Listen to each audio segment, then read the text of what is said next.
ಎಲ್ರಿಗೂ ನಮಸ್ಕಾರ. Welcome back to my channel. ಇವತ್ತು ಬೆಳಿಗ್ಗೆಯಿಂದನೇ ವ್ಲಾಗ್ನ ಶುರು ಮಾಡ್ತಾ ಇದ್ದೀನಿ. ನಾನು ಲಾಸ್ಟ್ ವ್ಲಾಗಲ್ಲಿ ಹೇಳ್ದಾಗೇ ಡೆಲಿವರಿ ಆದಮೇಲೆ ನಾನು ನನ್ನ ಹಸ್ಬೆಂಡ್ ಮನೆಗೆ ಬಂದೆ. ನಾನು ಏನಕ್ಕೆ ಬಂದೆ, ಏನಕ್ಕೆ ಅಮ್ಮನ ಮನೆಗೆ ಹೋಗಿರಲಿಲ್ಲ, ಇದೆಲ್ಲನೂ ಕೂಡ ಈ ವಿಡಿಯೋದಲ್ಲಿ ಶೇರ್ ಮಾಡ್ತಾ ಇದ್ದೀನಿ. ವಿಡಿಯೋನ ಎಲ್ಲೂ ಕೂಡ ಸ್ಕಿಪ್ ಮಾಡಿದೆ, ಪೂರ್ತಿಯಾಗಿ ನೋಡಿ. ನಾನು ಲಾಸ್ಟ್ ವ್ಲಾಗಲ್ಲಿ ಹೇಳ್ದಾಗೇ ಪಾಪುಗೆ ನಾವು ಚೆಕಪ್ ಇತ್ತು ಅಂತ ಹೇಳಿಬಿಟ್ಟು ಹೋಗಿದ್ವಿ. ಬ್ಲಡ್ ಟೆಸ್ಟ್ ಇತ್ತು, ಹಾಗೆಯೇ ನಂದು ಸ್ಟಿಚ್ ಬಿಡಿಸೋದಕ್ಕೂ ಕೂಡ ಬರೋದಕ್ಕೆ ಹೇಳಿದರು, ಅದರಿಂದ ಹೋಗಿದ್ವಿ. ಜೊತೆಗೆ ಪಾಪುನ ಅಡ್ಮಿಟ್ ಕೂಡ ಮಾಡೋ ಹಂಗಾಯಿತು, ಜಾಂಡೀಸ್ ಆಗಿಬಿಟ್ಟು. ಅದರಿಂದ ಪಾಪುನ ಒಂದು ದಿನ ಅಲ್ಲೇ ಅಡ್ಮಿಟ್ ಮಾಡಿದ್ವಿ. ನನ್ನ ಮಗಳಿಗೂ ಕೂಡ ಜಾಂಡೀಸ್ ಆಗಿತ್ತು, ಅಂದರೆ ಫಸ್ಟ್ ಬೇಬಿ. ಆವಾಗಲೂ ಅಷ್ಟೇ, ಅಂದರೆ ನಾವು ಅವಳದ್ರಲ್ಲಿ 2 ಡೇಸ್ ಅಲ್ಲೇ ಇದ್ವಿ. ಇವಳದ್ರಲ್ಲಿ ಮಾತ್ರ ಒಂದು 18 ಪಾಯಿಂಟ್ ಆಗಿತ್ತು, ಅದರಿಂದ 1 ಡೇ ಇದ್ದರೆ ಸಾಕಾಗುತ್ತೆ ಅಂತ ಹೇಳಿದರು. ನಾವು ಬೆಳಿಗ್ಗೆ ಹಾಸ್ಪಿಟ್ಲಿಗೆ ಹೋಗಿ ಅಲ್ಲಿ ಅದಾದಮೇಲೆ ನಾವು ಅಡ್ಮಿಟ್ ಮಾಡಿದ್ದು ಪಾಪುನ ಅಂತಂದೆ 1:30 ಆಗಿತ್ತು, ಮಧ್ಯಾಹ್ನ ಅನಿಸುತ್ತೆ. ಅದಾದಮೇಲೆ ನೆಕ್ಸ್ಟ್ ಡೇ ಒಂದು 12:30ಗೆಲ್ಲ ಡಿಸ್ಚಾರ್ಜ್ ಆಯಿತು. ಮನೆಗೆ ಒಂದು 1:30 ಅಷ್ಟೊತ್ತಿಗೆಲ್ಲ ಮನೆಗೆ ಬಂದ್ವಿ. ಅದಾಗಲೂ ಕೂಡ ನಾನು, ಅಂದರೆ ಡೆಲಿವರಿ ಆಗಿದ ತಕ್ಷಣ ನಾನು ಮನೆಗೆ ಬಂದಿದ್ದು 3 ಡೇಸ್ಗೆ ನನ್ನ ಹಸ್ಬೆಂಡ್ ಮನೆಗೆ. ಹಾಗೆಯೇ ಜಾಂಡೀಸ್ ಆಗಿ ಪಾಪನ ಅಡ್ಮಿಟ್ ಮಾಡಿದ್ವಲ್ಲ, ಅದಾದಮೇಲೆ ಡಿಸ್ಚಾರ್ಜ್ ಆದಮೇಲೂ ಕೂಡ ನಾನು ಬಂದಿದ್ದು ನನ್ನ ಹಸ್ಬೆಂಡ್ ಮನೆಗೆ. ಹಾಗೆಯೇ ಏನಕ್ಕೆ ಬಂದಿದ್ದು ಅಂತ ಹೇಳಿದ್ರೆ, ನಾನು ಅಮ್ಮನ ಮನೇಲಿ ಮನೇನ ಆಲ್ಟ್ರೇಷನ್ ಮಾಡಿಸ್ತಾಯಿದ್ರು ಸ್ವಲ್ಪ. ಆ ಕಾರಣಕ್ಕೆ ಅಲ್ಲಿ ಧೂಳೆಲ್ಲ ಜಾಸ್ತಿ ಇರುತ್ತೆ ಅನ್ನೋ ಕಾರಣಕ್ಕೆ ನಾನು ಆ ಮನೆಗೆ ಹೋಗಿರಲಿಲ್ಲ. ಇವತ್ತು ನಾನು ಅಮ್ಮನ ಮನೆಗೆ ಹೋಗ್ತಾಯಿದ್ದೀನಿ, ಅದರಿಂದ ಸ್ವಲ್ಪ ಎಲ್ಲನೂ ಕೂಡ ರೆಡಿ ಮಾಡ್ಕೊಳ್ತಾ ಇದ್ದೀನಿ ಹೋಗೋದಕ್ಕೆ. ಹಾಗೆಯೇ ಅಂದರೆ ನನ್ನ ಡೆಲಿವರಿಗಿಂತ ಮುಂಚೆನೇ ಮನೇನ ರೆಡಿ ಮಾಡ್ಸೋಕ್ಕೆ ಅಂತ ಸ್ಟಾರ್ಟ್ ಮಾಡಿಸಿದ್ದು. ಅಂದರೆ ಇರೋ ಮನೇನೇ ಆಲ್ಟ್ರೇಷನ್ ಮಾಡಿಸ್ತಾ ಇದ್ದಾರೆ. ಅದರಿಂದ ನನ್ನ ಡೆಲಿವರಿ ಡೇಟ್ ಬರೋಕ್ಕೂ ಮುಂಚೆ, ಅಂದರೆ 1.5 ತಿಂಗಳಿಂದನೇ ಕೆಲಸನ ಶುರು ಮಾಡಿದರು. ನಾವು ಇನ್ನೂ ಬೇಗನೆ ಸ್ಟಾರ್ಟ್ ಮಾಡಿ ಅಂತ ಹೇಳಿದ್ವಿ, ಆದರೆ ಬೇಗ ಕೆಲಸ ಆಗುತ್ತೆ ಅಂತ ಹೇಳಿಬಿಟ್ಟು ಇನ್ನೇನು 1.5 ತಿಂಗಳಿತ್ತು ಆವಾಗ ಕೆಲಸನ ಶುರು ಮಾಡಿಸಿದ್ರು. ಆದರೆ ಲೇಬರ್ಸ್ಗಳು ಯಾರೂ ಕೂಡ ಕರೆಕ್ಟಾಗಿ ಬರಲ್ಲ. ನಾವು ಎಷ್ಟೇ ಇದಾಗಿ ಮಾಡಿಸ್ತೀವಿ ಅಂತಂದ್ರೂ ಕೂಡ ಲೇಬರ್ಸ್ಗಳು ಯಾವುದೇ ಕಾರಣಕ್ಕೂ ಮನೆ ಕೆಲಸಕ್ಕೆ ಡೈಲಿ ಬರಲ್ಲ. ಏನಾದರೂ ಒಂದು ರೀಸನ್ ಹೇಳಿ, ಯಾವುದಾದ್ರೂ ಕಾರಣ ಹೇಳಿ ಒಬ್ಬರಲ್ಲ ಒಬ್ಬರು ತಪ್ಪಿಸ್ಕೊಳ್ತಾನೆ ಇರ್ತಾರೆ. ಆ ಕಾರಣದಿಂದ ಮನೆ ಆಲ್ಟ್ರೇಷನ್ ಆಗೋದು ಕೂಡ ಲೇಟ್ ಆಯಿತು. ಇನ್ನು ನನ್ನ ಡೆಲಿವರಿಗೆ ಹೋಗೋಷ್ಟೊತ್ತಿಗೆ ಟೈಲ್ಸ್ ಕೆಲಸ ಎಲ್ಲ ಆಗಿತ್ತು, ಹಾಗೆಯೇ ಪೇಂಟ್ ಕೆಲಸ ಕೂಡ ಆಗಿತ್ತು. ಇನ್ನು ಮಾಮೂಲಿ ವುಡ್ ಕೆಲಸ ಸ್ವಲ್ಪ ಇತ್ತು, ಅದರಿಂದ ಸ್ವಲ್ಪ ಧೂಳು ಜಾಸ್ತಿ ಇರುತ್ತೆ ಅಲ್ವಾ ಅಂತ ಹೇಳಿಬಿಟ್ಟು ಇನ್ನು ಮನೆ ಸ್ವಲ್ಪ ಕ್ಲೀನ್ ಆಗಬೇಕಿತ್ತು. ಹಾಗೆಯೇ ನಾನು ಹೋಗೋದ್ರಿಂದ ಅಲ್ಲಿರುವಂತಹ ಡಸ್ಟಿಂದ ನನಗೂ ಇನ್ಫೆಕ್ಷನ್ ಆಗುತ್ತೆ, ಅದಕ್ಕಿಂತ ಹೆಚ್ಚಾಗಿ ಪಾಪುಗೇನಾದರೂ ಇನ್ಫೆಕ್ಷನ್ ಆಗುತ್ತೆ, ಬೇಡ ಒಟ್ಟಿಗೆ ರೆಡಿ ಆದಮೇಲೆ ಹೋಗೋಣ ಅಂತ ಹೇಳಿಬಿಟ್ಟು ನಾನು ನನ್ನ ಹಸ್ಬೆಂಡ್ ಮನೆಗೆ ಬಂದೆ.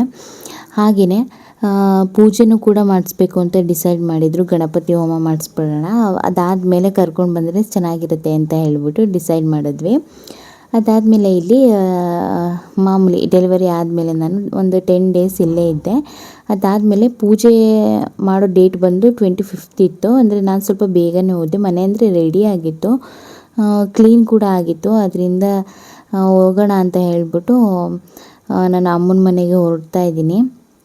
ಅಂದರೆ ಫಸ್ಟ್ ಪ್ರೆಗ್ನೆನ್ಸಿಲಿ ನಾನು ಸ್ಟಾರ್ಟಿಂಗೇ ಅಲ್ಲಿಗೆ ಹೋಗಿದ್ದೆ, ಈ ಪ್ರೆಗ್ನೆನ್ಸಿಲಿ ನಾನು ಇಲ್ಲಿ ಬಂದಿದ್ದೆ. ಅಂದರೆ ಏನೋ ಒಂಥರ ಖುಷಿ ಇತ್ತು. ಅಪ್ಪ ಅಮ್ಮ ನನ್ನ ಹಸ್ಬೆಂಡ್ ಎಲ್ಲರೂ ಕೂಡ ಪಾಪುನ ಅಂದರೆ 24 ಅವರ್ಸ್ ನಾವು ಇಲ್ಲೇ ಇರ್ತೀವಲ್ವ, ಪಾಪುನ ಆಟ ಆಡಿಸೋದಾಗಿರ್ಬೋದು, ನಮ್ಮ ಜೊತೆ ಕೂತ್ಕೊಳ್ಳೋದಿರ್ಬೋದು, ಏನೋ ತುಂಬಾ ಚೆನ್ನಾಗಿತ್ತು. ಇವಾಗ ಸ್ವಲ್ಪ ಮನೆಗೆ ಹೋಗೋ ಕೂಡ ಬೇಜಾರಾಗ್ತಾಯಿದೆ, ಎಲ್ಲರೂ ಕೂಡ ಬಿಟ್ಬಿಟ್ಟು ಹೋಗೋದಕ್ಕೆ. ಆದರೆ ಅನಿವಾರ್ಯ, ಹೋಗಲೇಬೇಕು. ಅದಕ್ಕೋಸ್ಕರ ಹಾಸಿಗೆ ಬೆಡ್ಶೀಟ್ ಎಲ್ಲನೂ ಕೂಡ ಚೇಂಜ್ ಮಾಡಿಬಿಟ್ಟು ಹೋಗ್ಬಿಡೋಣ ಅಂತ ಹೇಳಿಬಿಟ್ಟು ಹಾಸಿಗೆ ಬೆಡ್ಶೀಟ್ ಎಲ್ಲನೂ ಕೂಡ ಚೇಂಜ್ ಮಾಡಿ ಬೇರೆದೆಲ್ಲನೂ ಹಾಕಿ, ಅದಾದಮೇಲೆ ಪಾಪುನೂ ಕೂಡ ರೆಡಿ ಮಾಡಿ, ನಂದು ಏನೇನು ಥಿಂಗ್ಸ್ಗಳಿದೆ ಹಾಗೆಯೇ ಪಾಪುಗೆ ಏನೇನು ಐಟಮ್ಗಳು ಎತ್ಕೋಬೇಕು ಅದೆಲ್ಲನೂ ಕೂಡ ಒಂದು ಬ್ಯಾಗ್ ಒಳಗಡೆ ಹಾಕ್ಕೊಂಡು ಅದನ್ನೆಲ್ಲ ಕೂಡ ರೆಡಿ ಮಾಡಿ, ಹಾಗೆಯೇ ಸ್ವಲ್ಪ ನೇಲ್ಸ್ ಎಲ್ಲ ಬೆಳೆದ್ಬಿಟ್ಟಿತ್ತು, ಅದೆಲ್ಲನೂ ಕಟ್ ಮಾಡಿಬಿಟ್ಟು ಅದಾದಮೇಲೆ ಹೊರಟೆ. ಫೈನಲಿ ನಾನು ಅಮ್ಮನ ಮನೆಗೆ ಬಂದೆ. ಈಗ ನೋಡ್ತಾ ಇರ್ಬೋದು, ಇನ್ನೂ ಅಷ್ಟು ಅರೇಂಜ್ ಏನೂ ಆಗಿಲ್ಲ, ಜಸ್ಟ್ ಮನೆಯೆಲ್ಲನೂ ಕೂಡ ಕ್ಲೀನ್ ಮಾಡಿದ್ದಾರೆ. ಒಂದು ರೂಮಲ್ಲಿ ಈ ರೀತಿ ಒಂದು ಕಾಟನ್ ಹಾಕಿದ್ದಾರೆ. ನಾನು ಬಂದಾದಮೇಲೆ 1 ವೀಕ್ 15 ಡೇಸ್ ಆದಮೇಲೆ ನಾನು ವೀಡಿಯೋನ ಮತ್ತೆ ಸ್ಟಾರ್ಟ್ ಮಾಡಿ ಇದೇ ವೀಡಿಯೋದಲ್ಲಿ ನಾನು ಶೇರ್ ಮಾಡ್ತಾಯಿದ್ದೀನಿ. ಇದು ಬಂದು ಗಣಪತಿ ಹೋಮ ಮಾಡೋಂಥ ದಿನದ ವ್ಲಾಗ್. ಬೆಳಗ್ಗೆ ಎದ್ದು ಸ್ನಾನ ಮಾಡಿಕೊಂಡು ರೆಡಿ ಆಗಿದ್ದೀನಿ.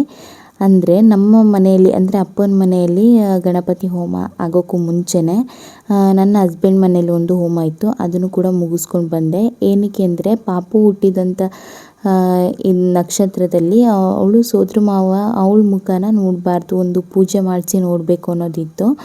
ಅದರಿಂದ ಅವರು ಹಸ್ಬೆಂಡ್ ಮನೇಲಿ ಆ ಹೋಮ ಮಾಡೋಣ ಅಂತ ಹೇಳಿದರು. ಅದರಿಂದ ಫಸ್ಟ್ ಅಲ್ಲಿ ಪೂಜೆ ಮಾಡಿಬಿಡೋಣ, ಅದಾದಮೇಲೆ ಇಲ್ಲಿಗೆ ಬರೋಣ ಅಂತ ಹೇಳಿದರು. ಆ ಕಾರಣಕ್ಕೆ ನಾನು ಬೆಳಗ್ಗೆ ಬೇಗನೆ ಎದ್ದು ಒಂದು 7:30 ಅಷ್ಟೊತ್ತಿಗೆಲ್ಲ ಅಲ್ಲಿ ಪೂಜೆ ಶುರು ಮಾಡ್ತಾಯಿದ್ರು. ಅದರಿಂದ ನಾನೊಂದು 7:30ಗೆ ನಾನು ನಮ್ಮ ಮನೆಗೆ ಹೋಗಿ ಅಲ್ಲಿ ಪೂಜೆ ಎಲ್ಲ ಮುಗಿಸ್ಕೊಂಡು ಬಂದೆ. ಅದು ವೀಡಿಯೋ ನಾನು ಕೂಡ ಕ್ಯಾಪ್ಚರ್ ಮಾಡ್ಕೊಳ್ಳೋಕ್ಕೆ ಆಗಲಿಲ್ಲ, ಏಕೆಂದರೆ ನನಗೆ ವೀಡಿಯೋನ ಕ್ಯಾಪ್ಚರ್ ಮಾಡೋಕ್ಕೆ, ಒಂದು ವೀಡಿಯೋ ಶೂಟ್ ಮಾಡೋದಕ್ಕೆ ಅಷ್ಟು ಸಪೋರ್ಟಿವ್ ಯಾರೂ ಇಲ್ಲ.